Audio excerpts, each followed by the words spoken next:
Kerala vision news, Thiruvananthapuram.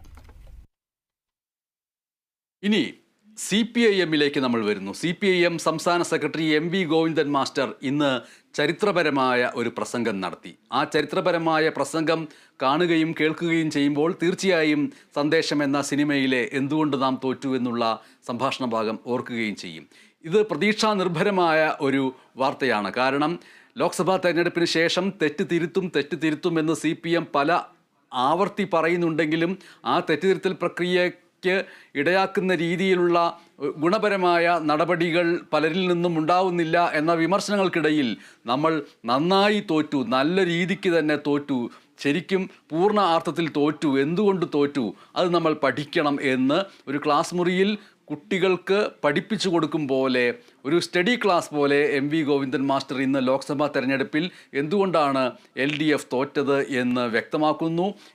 എല്ലാം സൂക്ഷ്മമായി പരിശോധിച്ച് കാരണം കണ്ടെത്തുമെന്ന് പറയുന്നു.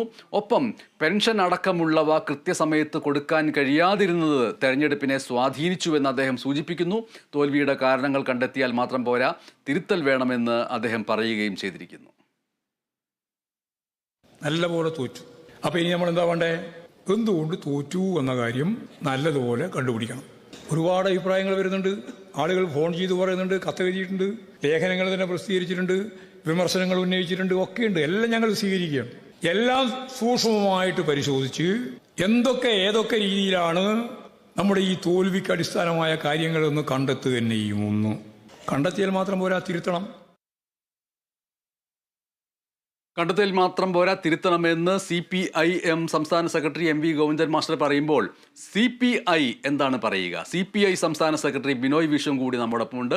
തെരഞ്ഞെടുപ്പ് പരാജയത്തോടെ ഒരു പാമ്പിനെ പോലെ പത്തി മടക്കി എങ്ങോട്ടും പോവാനില്ല എന്നും ഇവിടെ തന്നെ തലയുയർത്തിപ്പിടിച്ചുണ്ടാകുമെന്നുമാണ് ബിനോയ് വിശ്വം പറയുന്നത്. സംസ്ഥാന സർക്കാരിനെതിരെയുള്ള വിധിയെഴുത്തല്ല ഇപ്പോൾ ഉണ്ടായിട്ടുള്ളത്, തോൽവിയെപ്പറ്റി പഠിക്കും അദ്ദേഹം പറഞ്ഞു. Set back is A set back. ഇത് പരാജയമാണെന്ന് ഞങ്ങൾ അംഗീകരിക്കുന്നുണ്ട്. ആ പരാജയത്തിൻ്റെ കാരണങ്ങളെപ്പറ്റി സ്വാഭാവികമായിട്ടും ഞങ്ങൾ പഠിക്കണം. BJP ഗവൺമെൻറ് എല്ലാ അർത്ഥത്തിലും കേരളത്തിലെ LDF ഗവൺമെൻറ്റിനെ സാമ്പത്തികമായി ശ്വാസം മുട്ടിക്കുകയായിരുന്നു. ഞാൻ പറയാൻ ശ്രമിക്കുന്ന വാക്ക് സാമ്പത്തിക ഉപരോധമെന്നാണ്.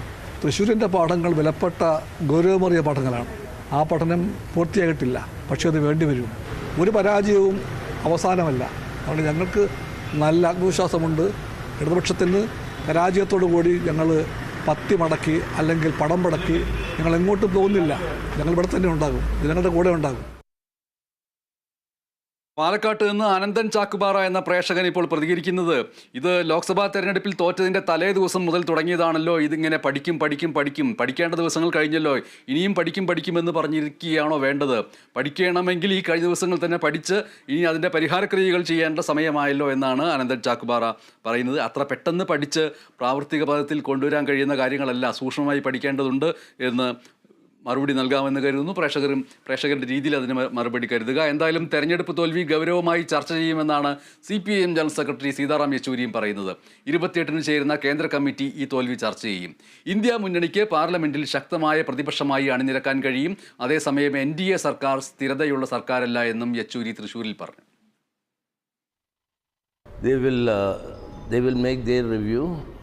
On that basis, the Central Committee will also discuss this issue when it's meeting from the 28th of this month. So only after that we'll be able to come to an assessment. So part of the India grouping and India bloc, I mean, this is a very strong presence now in the parliament. But the fact remains that this is not a government that was as stable as the last two governments. And therefore, it all depends on how they handle themselves.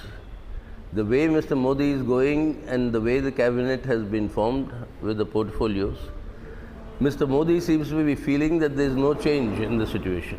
But I'm sure sooner than later he'll realize that there is a change.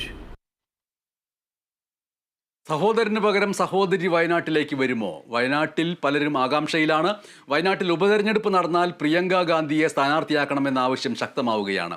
Wayanad മണ്ഡലത്തിൻ്റെ ഭാഗമായ 3 DCCകളും ഹൈക്കമാൻഡിനോട് ഈ ആവശ്യം ഉന്നയിച്ചിട്ടുണ്ട്. അതേസമയം seat മോഹിച്ച് ചില നേതാക്കളും രംഗത്തുണ്ട്. Many people are speculating Wayanad or Raebareli. Everybody knows the answer to this question except myself. Don't worry.